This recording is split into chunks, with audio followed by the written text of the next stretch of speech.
Om Mani Padme Hum. Om Mani Padme Hum. Om Mani Padme Hum.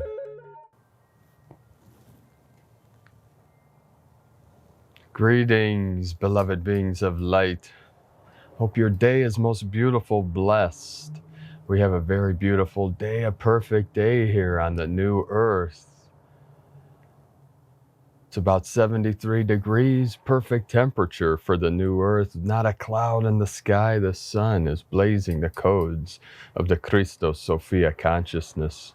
I'm working on several projects for all of you for this most auspicious time. Today is April 19th, 2024. The sun transitions into Taurus today. This is our earthly energy, our Venusian. As most of you know, I'm of the Taurian lineage of our people, of Venus, our Venusian 12D lineage. So we have this powerful earth energy coming in today, massive geomagnetic storms, the Schumann charts again spiking bright white light up into the 61 hertz range.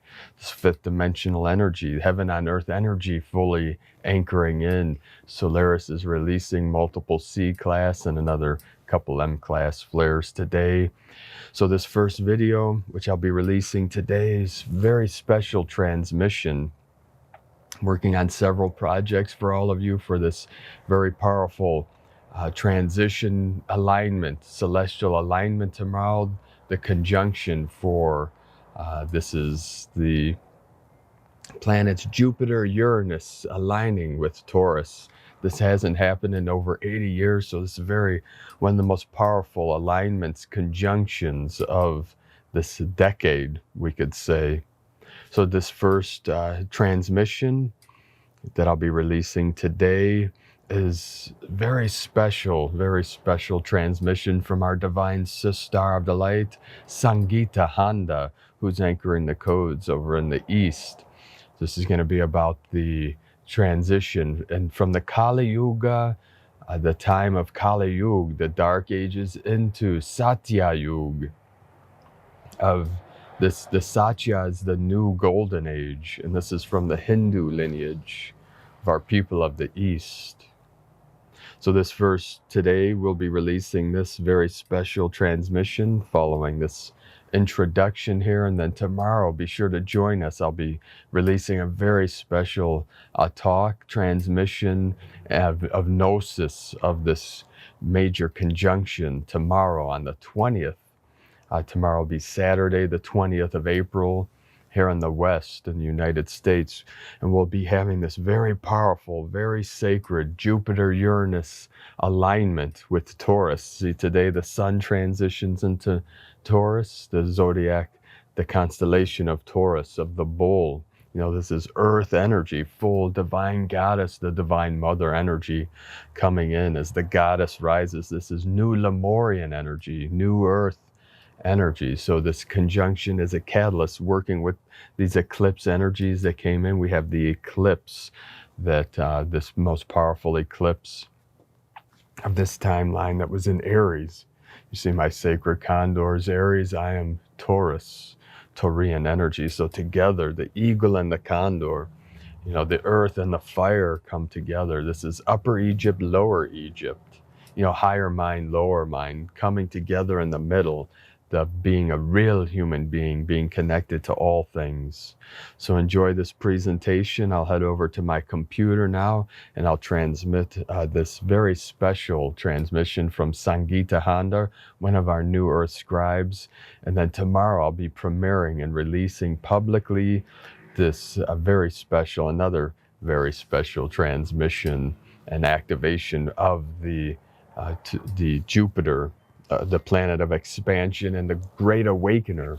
This is expanding into the light, expanding the heart, expanding middle Dantian. This is the love of the Christos, of the Buddha mind, flowing freely through every heart in this land, in the sacred land of the pure land of Amitabha Buddha. So enjoy this presentation, and again, look for our very special transmission tomorrow, all on this major conjunction in Taurus. Have a most beautiful, blessed day. Namaste.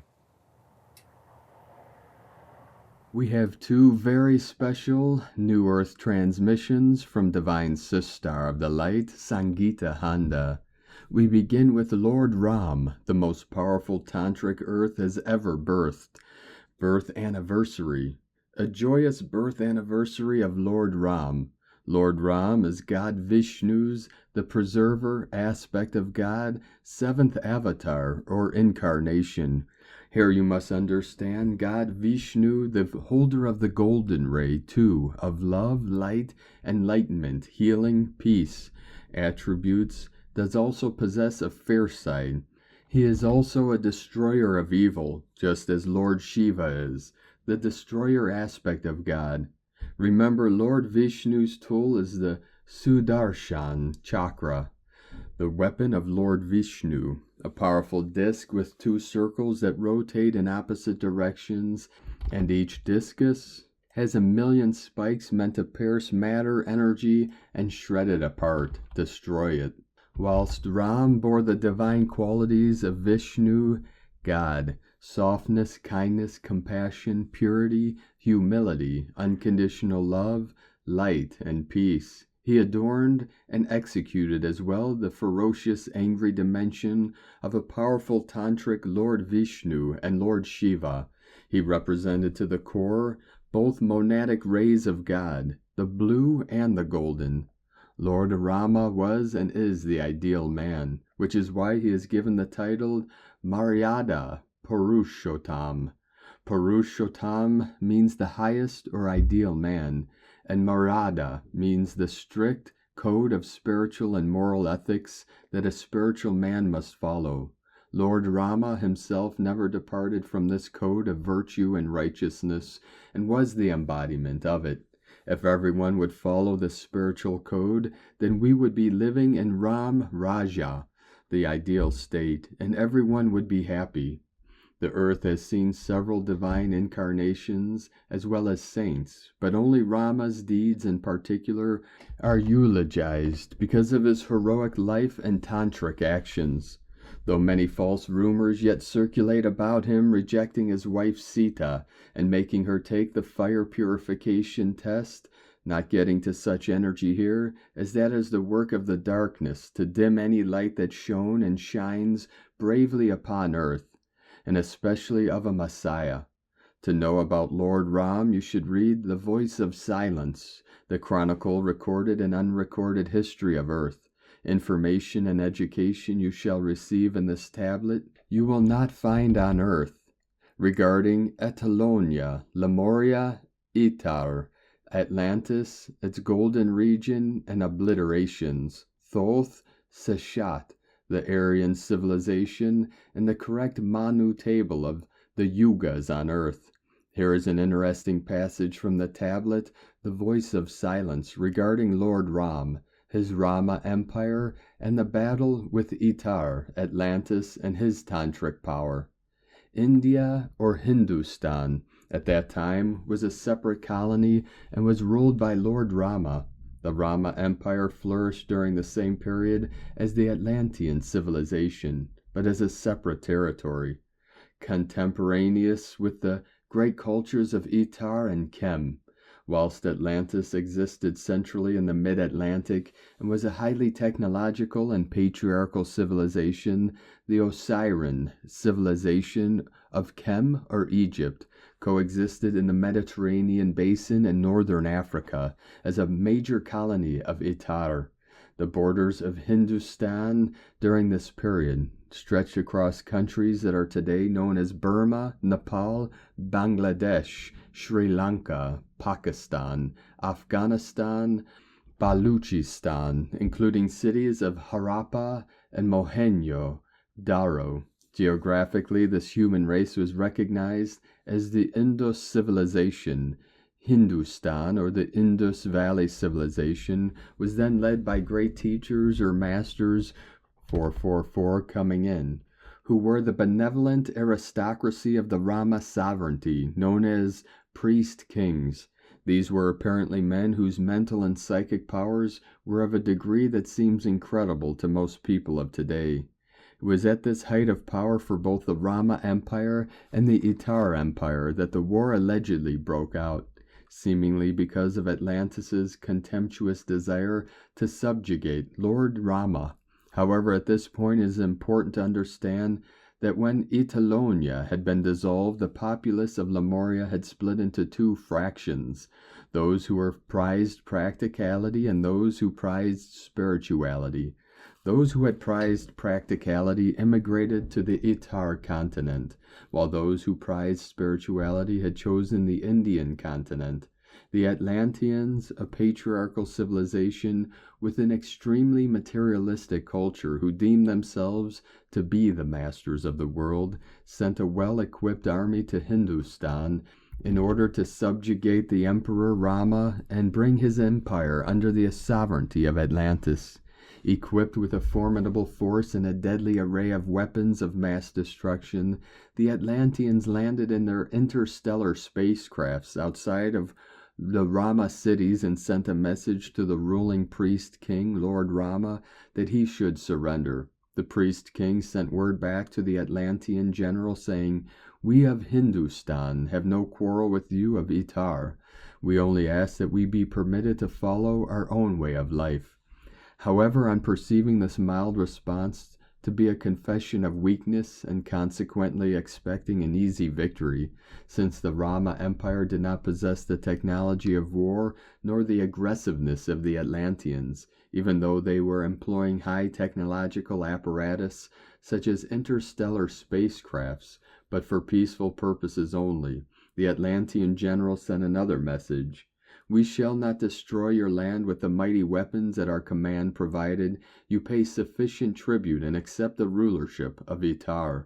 The priest king of Hindustan, Lord Rama, responded humbly again in seeking to avert war. "We of Hindustan do not believe in war and strife, peace being our ideal. Neither would we destroy you or your soldiers who but follow orders. However, if you persist in your determination to attack us without cause, and merely for the purpose of conquest, you will leave us no recourse but to destroy you and all of your leaders. Depart now and leave us in peace forever." Arrogantly, the Atlanteans did not believe that the Indians had the power to stop them, certainly not by technical means. At dawn, the Atlantean army began to march upon the city. From an aerial view, King Rama sadly watched the army advance. Then he raised his arms heavenward, and by using a particular ancient occult Tantra technique, he caused the general and each officer in order of rank to drop dead in their tracks, perhaps from a sort of heart seizure. In a panic and without leaders, the remaining Atlantean force fled to their waiting flying saucers and retreated in terror back to Itar. Of the sieged Rama city, not one man was lost. Atlanteans were consequently not pleased at the humiliating defeat and therefore employing their most powerful mass destruction weapon, the atomic bomb. They returned to destroy the land of Rama and the Hindustani civilization. This incident has been recorded in poetic verse in the ancient sacred book of the Mahabharata. It was a single projectile charged with all the power of the universe, an incandescent column of smoke and flame, as bright as the 1,000 suns rose in all its splendor. It was an unknown weapon, an iron thunderbolt, a gigantic messenger of death, which reduced to ashes the entire race of Vishnus and the Andhakas. Page 106. The corpses were so burned and so to be unrecognizable. The hair and nails fell out, pottery broke without apparent cause, and the birds turned white. After a few hours, all foodstuff was infected. To escape from this fire, the soldiers threw themselves in streams to wash themselves and their equipment. The Mahabharata very accurately described the effects of an atomic explosion. Radioactive poisoning makes the hair and nails fall out. Incredible as it may seem, archaeologists have found evidence in India and Pakistan indicating that some cities were destroyed in atomic explosions. When excavations of Harappa and Mohenjo-daro reached the street level, they discovered skeletons scattered around the cities, many holding hands and sprawling in the streets as if some instant, horrible doom had taken place. People were just lying unburied in the streets of the city, and the skeletons are hundreds of thousands of years old, even by traditional archaeological standards. However, what could have caused such a devastating obliteration?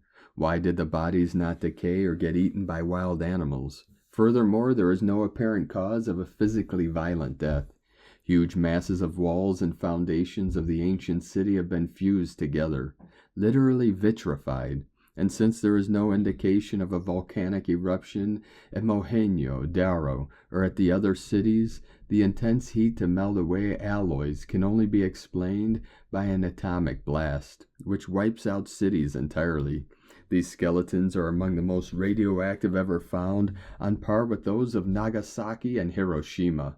Itar wanted to waste no more time with the priest kings of Rama and their mental tricks.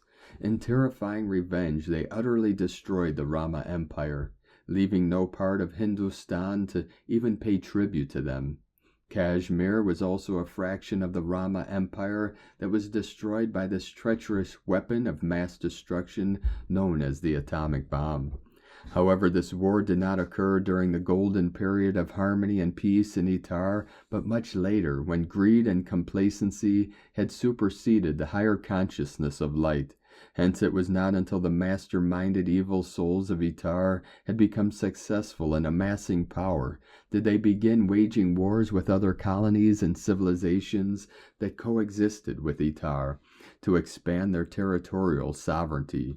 India, Bharat, and Hindustan is of one of the strongest civilizations that existed during the time of Itar, and this civilization has maintained its distinct and separate identity through many cultures, which apparently no other civilization, with the exception of China, has managed ever on Earth. This is also largely due to the foci of light that has been centered at the Himalayan mountains over Hindustan, Tibet, and China, with the respective etheric retreats of many ascended and unascended masters, including the home of the cosmic white brotherhood of God and the concentration of the spirit of the Himalayan range. This was Lord Ram for you, but there was also another divine soul, an embodiment with him, his wife Sita, a descendant perhaps from the light line lineage of the goddess of light. At that time, the ancient times of messiahs and avatars, their goddess counterparts were mostly slid into the background as support of the male avatars. They were unfortunately relegated to being mere furnitures, and therefore you don't find much info on them, other than being pretty and loyal. Sita was a pure light soul, just as Lord Ram was and is. As a couple, they underwent fierce hardships, kidnapping, perhaps molestation too, pushed out of their kingship through jealousy and demeaning emotions from family members, out into a threatening environment of a rough, dangerous forest life for 14 years. They faced much challenges and sacrificed much along the way, but each encounter, each experience only strengthened their mettle, raised their spiritual frequency, and nudged a sword-like spiritual maturity of cosmic warriors. They both sharpened their tantric skills along the way and developed, activated, an alert third eye, Lord Shiva, powers of piercing, obliteration, exorcism, alchemy, purification skills. This forest wildlife, the abduction, the battle with evil, Ravan, the teleportation and levitation employment techniques all made Lord Rama the most unequaled, extraordinary, unparalleled tantric sovereign of the Rama Empire, one that threatened the most evil laggard mafia of the Atlantis Empire, who envied Ram and the Rama Empire and yearned to annex it and destroy such a mighty king. 144 flowing in. And for the second part of our Transmission from Divine Sister of the Light Sangita Handa in the year of 8, when Kali Yuga is about to end. A Blue Ray One Nation goes into election tomorrow. India and the exorcism of the Taj Mahal. India and China are the only two monad Blue Ray nations on Earth, followed by UK and Germany, who have their personality rays in the Blue Ray. However, India was the only one, till some time back, who remained pure. China perverted, decayed, and wrecked the ray. Its history is well known and doesn't require a sung story. UK, through colonization and slavery of nations and humanity, defiled its personality Blue Ray. Unforgettable and unforgivable a deed to which the royalty has never endeavored to rectify nor apologize. Arrogance and ego are the negative traits of the besmirched and sullied ray. With Germany, and we all know this nation's evil-mongering, literally and wholly having dishonored and despoiled the ray under the reign of a monster, created by mankind through their collective planetary negative energies. India, you all know of and respect, as a land of high spirit wisdom, from where many masters of light attained their ascension. They chose this land as the nation of their final and last rebirth, and ascended thereafter. The list is so long that names wouldn't fit here. However, to name a few that you are all well aware of: Chohan of the first ray, Lord El Morya; Chohan of the second ray, Lord Kuthumi, god of planet Gaia, Lord Buddha. Lord Yeshua too traveled here in his missing years and attained the high spirit training necessary for him to fulfill his mission with victory. This indeed was the land of the light that shone enlightenment. But how a government, a leader, a politician can change the entire fabric of integrity of a nation? You are not new to this unfortunate, disastrous event. Most nations on earth have, at some time or another, witnessed a polluted, convoluted, self-seeking leader who sank the country and its country folk.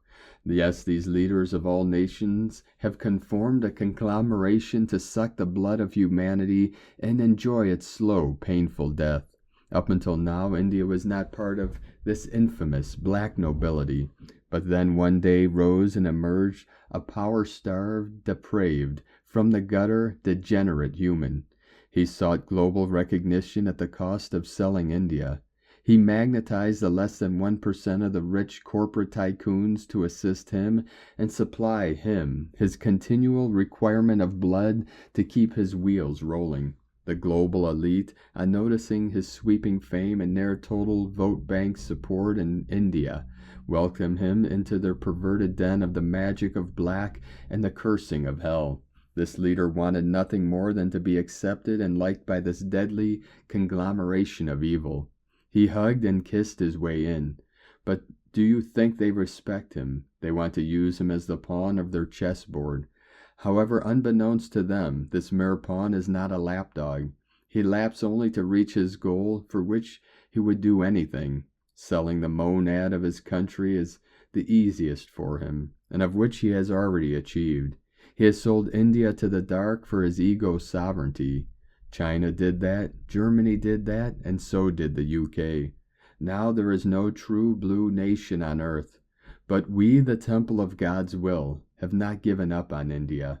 This country shall launch the Sat Yuga, but first it must shut the portal of the Kali Yuga. Time is running very, very short. It was dispatched to the Taj Mahal on the first 8/8 portal of this year. It was in January, when the total numerology was a double 8 on a full moon. Most auspicious date for Kali Yuga ending. 3 days before exorcism of the Taj Mahal began. It was wholly enveloped and closed in by a cloud of the densest evil. Like it was explained in the last 2 articles, darkness knows what to transpire much before it does. The HQ of God's light was shifting to the Taj Mahal and Agra, India, and so long before the darkness descended and drenched it with its opaque web of deceit, lies were released to the masses. You can't keep a Taj Mahal statue at home. It's a burial monument that reeks of death and decadence. Never gift one to someone you love. No one is allowed to pray when in the Taj Mahal. You cannot meditate there. No one is even allowed to sit there. It is guarded by the Army of India and the special forces with guns and weapons, creating an environment of limited time within such a temple of the highest God's light. The emperor who built it, Shah Jahan, was the incarnation of Lord Kutumi. His grandfather, the biggest, mightiest emperor of India, was Akbar, the incarnation of Lord El Morya. So you can imagine, fathom, comprehend, grasp in awe the magnificence of this structure, so holy, so sacred, so hallowed, and how far back this was planned in the heavens to have these two greatest masters take birth in the same family and lineage to construct this incredible wonder of the world. You know, as soon as you enter the gate that stands in front of the garden leading to the Taj, you stop breathing automatically. Your jaw drops in such awe that you hang there literally lifeless and suspended in another octave of life that you aren't even aware of. You cannot be aware, as you are so mesmerized that you get paralyzed. Awoken paralysis indeed. I took this photo from the gate described above. However, photos cannot capture the iridescent radiance and glow of the crystalline marble drenched in pure white light. You cannot arrest its purity, transparency, and crystalline glimmering luminosity in camera. Must be a protection. I was paralyzed on the spot for a long time till the crowd literally pushed me with the flow. Strangely, the crowds didn't bother me. I didn't even notice an invasion of human energy. The crowds were in millions, and that is the scenario every day. The entire experience of 4 days was supernatural. How I was allowed to meditate, chant, pray, and even sit there. I had a ritual to follow each day for hours, and how the Indian military not only allowed me to do what was to be done, but cleared the crowds from my path, opened barriers that clocked the queues, even escorted me from the hotel to the site at midnight on the full moon to the Taj to conduct my work clandestinely, and drove me back, not to mention that the Taj hotel staff did to support me and make my stay comfortable. Nonetheless, it was one of the most harrowing experiences to undergo, and the work was hugely demanding on my body. I collapsed the day after the full moon and rested in bed till I took the flight back home the next day. It was only when I reached the Taj Mahal that I knew an exorcism was to be conducted through me. And why? But being in the sheer presence of this royal holy construct was energy enough to make me go through the drill for hours and hours each day, every day, for 4 days. Now, India has also become the recipient of a holy fire, which is revealed in the amethyst tablet that was transferred from another nation where it had been anchored at the time of the sinking of Atlantis. This flame has now shifted to India. The secret place of its affixture is also revealed in the tablet. So this was the land of purity and light, until one man darkened and dimmed its light for selfish motives and with such credulous arrogance. Always remember, when a human exposes arrogance and superiority over others, he actually is quite insecure within. He feels small and dwarfed, therefore he enacts the opposite. Such people have no self-love, so how can they be lovable to others? They lack feelings, lack sensitivity toward others, quite akin to a body bereft of its soul. Expect no compassion and benevolence from such a human. He should not be eulogized, worshipped, nor followed. He should never be chosen by you to lead you. He cannot be a leader of humanity or a nation.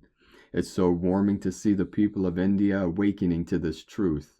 To the truth of this dark entity. People are raising their voices, expressing dissent, wanting a change. A wave of enlightenment is dawning, but elections have reached your doorstep now. 19th of April today, the voting starts. Will India translate the truth into reality through its votes?